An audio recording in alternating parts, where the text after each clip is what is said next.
C'est que les musulmans ne connaissent pas le plan. C'est un problème de plan. Dans Hébreux chapitre 1er, l'Écriture dit, après avoir autrefois, à plusieurs manières et à plusieurs reprises, Dieu a parlé par nos pères, par des prophètes, mais dans ces derniers jours, Dieu nous a parlé par le Fils. Jésus a dit dans Jean chapitre 17, que hors la vie éternelle, qui te connaisse toi le véritable Dieu, et celui que tu as envoyé, Jésus-Christ. Dieu n'a jamais envoyé Mahomet, mais Dieu a envoyé Jésus-Christ. Maintenant, Jésus-Christ dit dans Jean 20, verset 21, comme le Père m'a envoyé, moi je vous envoie. Donc Dieu n'a jamais envoyé Mahomet. Mais dans les derniers jours, Dieu a envoyé Jésus-Christ. Mais ça, c'est selon la Bible. Alors, ça c'est selon la Bible, parce que nous sommes des croyants bibliques. Nous croyons comme dit l'Écriture. Jésus a dit dans Jean 7, verset 38. Bon, alors. Celui qui croit en moi comme dit l'Écriture, pas comme dit le Coran. Amen. Dans le Coran, il n'y a rien de divin. Nous savons une chose, que c'est Dieu qui sauve. Si les frères acceptent que non, Dieu a sauvé le monde par Mahomet, qu'ils acceptent que Mahomet est Dieu. Parce que l'Écriture dit dans Ésaïe, moi je suis Dieu, en dehors de moi, personne ne sauve. Amen. Lorsque nous disons que Jésus-Christ est lui le sauveur, nous savons ce que nous disons. Par là, nous voulons dire quoi? Que Jésus-Christ est Dieu manifesté en chair. Amen. Comme cela est écrit dans 1 Timothée 3, verset 16. Ouais. Le nœud du problème du salut, c'est que la Bible dit que c'est Jésus qui est le sauveur. Eh bien, voilà ce que dit la sourate, chapitre 4, le verset 157. Et à cause de leurs paroles, nous avons vraiment tué le Christ, Jésus, fils de Marie, le messager d'Allah. Or, ils ne l'ont ni tué ni crucifié. Mais ce n'était qu'un faux semblant. Et ceux qui ont discuté sur son sujet sont vraiment dans l'incertitude.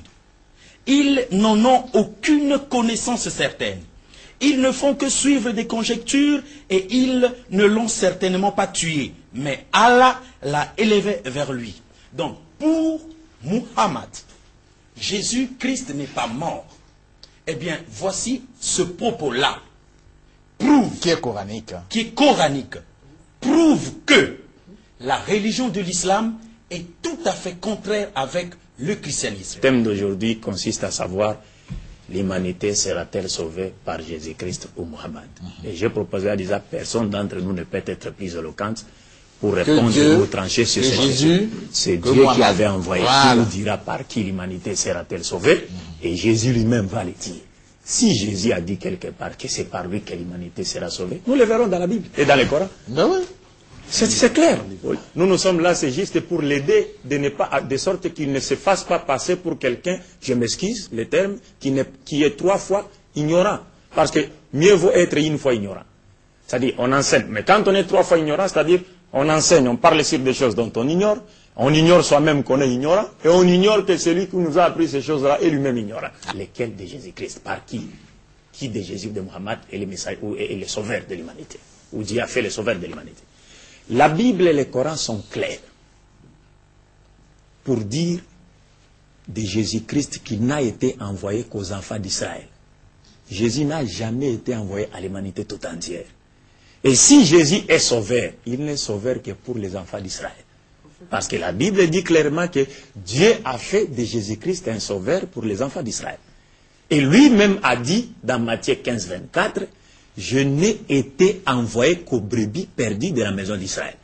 Je ne sais pas si en disant je n'ai été envoyé aux brebis perdues de la maison d'Israël, cela veut dire qu'il a été envoyé à l'humanité tout entière. Ça a commencé avant même sa naissance. Vous savez que Jésus est venu en accomplissement de la seconde alliance comme étant le garant de la seconde alliance que Dieu avait conclue avec les enfants d'Israël. Parce qu'il y a eu une première alliance qui a été abolie. La seconde, Dieu avait conclu avec les enfants d'Israël. Cette alliance a été annoncée dans Jérémie chapitre 31, verset 31 à 34. Dieu a dit, je conclurai une nouvelle alliance avec les 2 maisons d'Israël. Israël du nord et Israël du sud. Parce qu'après la mort de Salomon, le royaume d'Israël s'est scindé en 2 parties. Le royaume du nord, Israël, capitale Samarie. Le royaume du sud, Juda, capitale Jérusalem. Dieu a fait une seconde alliance avec les enfants d'Israël.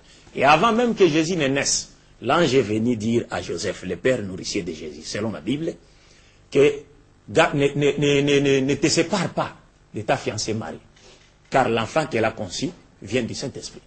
Et lorsque cet enfant naîtra, elle l'appellera Jésus. C'est cet enfant-là, Dieu l'a choisi et a fait de lui le sauveur de son peuple. Quel peuple? Ça c'est Matthieu chapitre 1 verset 21. Quel peuple? Matthieu chapitre 2 verset 6 nous dit ceci. Et toi Bethléem, tu ne certes pas le moindre parmi les principales villes de Juda, car de toi sortira un chef qui paîtra Israël, mon peuple.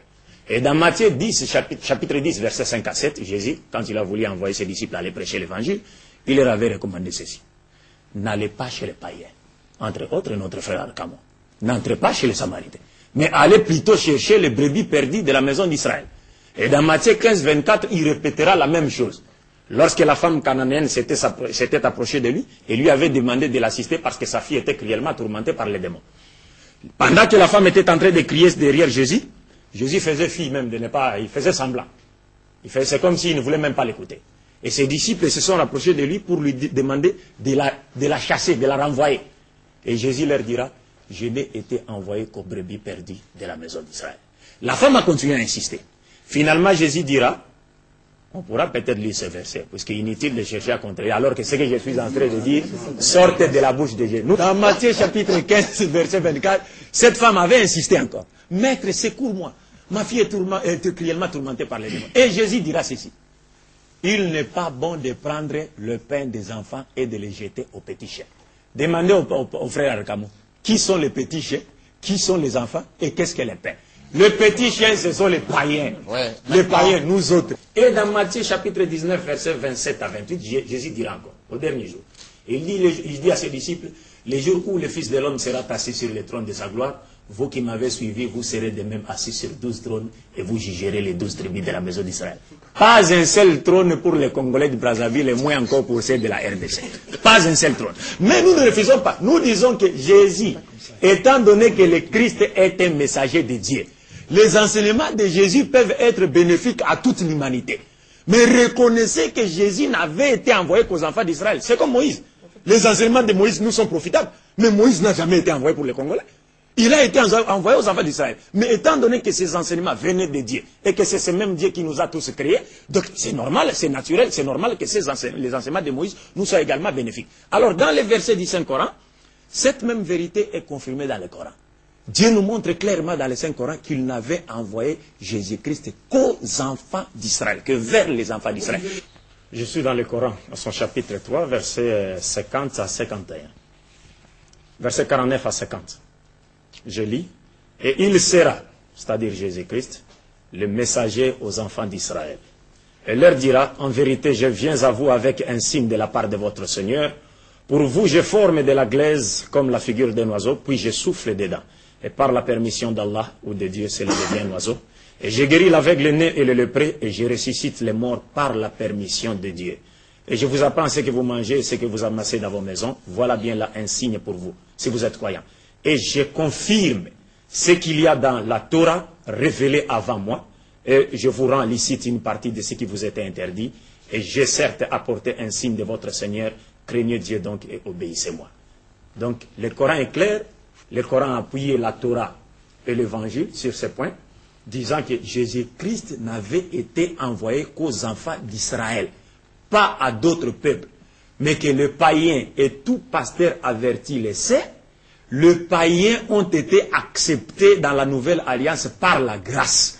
Et Paul lui-même le dit, vous êtes les oliviers, les branches de l'olivier sauvage, coupées et greffées à l'olivier franc, contrairement à votre nature. Bon, rapidement, mais Dieu n'a jamais fait, oui, Dieu n'a jamais fait alliance avec les païens par Jésus-Christ. D'accord. Le seul messager, pour terminer maintenant la partie de Mohammed, la paix de Dieu soit sur lui, nous disons le seul messager de Dieu, issu de la postérité d'Abraham, et qui a été envoyé à l'humanité tout entière, c'est bien Mohammed. Et c'est là, par ses propres propos et les propos de Dieu. C'est pourquoi vous, autrefois païens dans la chair, appelés incirconcis par ceux qu'on appelle circoncis, c'est-à-dire les Juifs, Israël, et qui ne le sont en la chair par la main de l'homme, souvenez-vous que vous étiez en ce temps-là sans Christ, c'est-à-dire avant que Christ ne soit crucifié, privés du droit de cité en Israël, dans l'Ancien Testament, étrangers aux alliances de la promesse,